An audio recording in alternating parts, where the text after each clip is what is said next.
U juda qattiq muzokarachi. Tramp Si bilan uchrashuv optimistik o'tganini aytdi. Bu bizning genimizda bor. Putin urush haqida tarixiy so'zini aytdi. Boltiq osmonida keskin to'qnashuv. Polsha Rossiya samolyotini tutib oldi. Urush emas, kelajakdan qochish. 100 minglab yosh ukrainalik Yevropaga oqib ketmoqda. Ukrainada kim qoladi? Saudiya OPEC yetakchisi sifatida AQSh va Rossiya o'rtasida qolib ketdi. Dron urushi buriladimi? Xitoy Ukraina frontiga ko'rinmas blokada qo'ydi. Hayot tasodifan paydo bo'lmagan bo'lishi mumkin. Yangi tadqiqot ilmiy paradigmani larzaga soldi. U juda qattiq muzokarachi. Tramp Si bilan uchrashuv optimistik o'tganini aytdi. AQSh prezidenti Donald Tramp 30-oktyabr kuni Xitoy rahbari Si Szinpin bilan Janubiy Koreyadagi harbiy aerodromda uchrashuv o'tkazdi. Uchrashuvda ikki eng yirik iqtisodiyot o'rtasida savdo keskinligini yumshatish masalasida tomonlar optimistik kayfiyatda ko'rindi.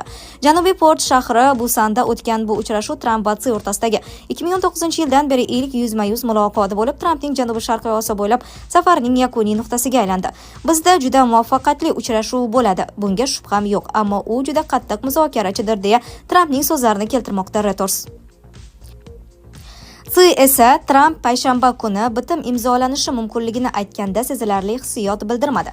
Delegatsiyalar bilan muzokaralar boshida Si tarjimon orqali dunyoning ikki yetakchi iqtisodiyoti o'rtasida vaqti bilan nizo chiqishi tabiiy hol ekanini aytdi. Uning so'zlariga ko'ra, bir necha kun avval ikki davlatning savdo bo'yicha muzokarachilari asosiy masalalarda o'zaro muhim kelishuvga erishgan. Men prezident Tramp bilan Xitoy AQSh munosabatlari uchun mustahkam poydevor yaratish ustida ishlashni davom ettirishga tayyorman, dedi Si. Osiyo Tinch okeani iqtisodiy hamkorligi sammiti doirasida o'tgan uchrashuv qariyb 2 soat davom etdi.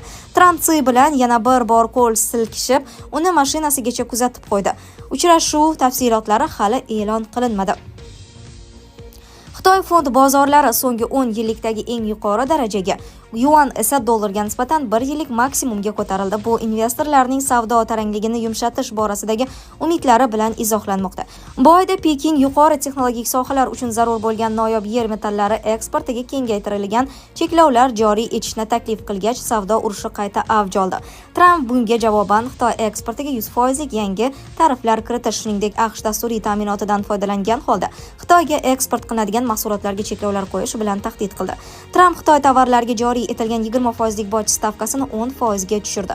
Ushbu soliqlar fentanil bilan bog'liq vaziyat tufayli joriy etilgan edi. AQSh rahbari endi Szinpinning ham bu bo'yicha yangilik qilishini, ya'ni fentanil eksporti bilan bog'liq muammoni hal qilishini kutmoqda. Ma'lumot uchun, fentanil bu ochiq savdoga chiqarilishi taqiqlangan nihoyatda kuchli og'riq qoldiruvchi preparat hisoblanadi.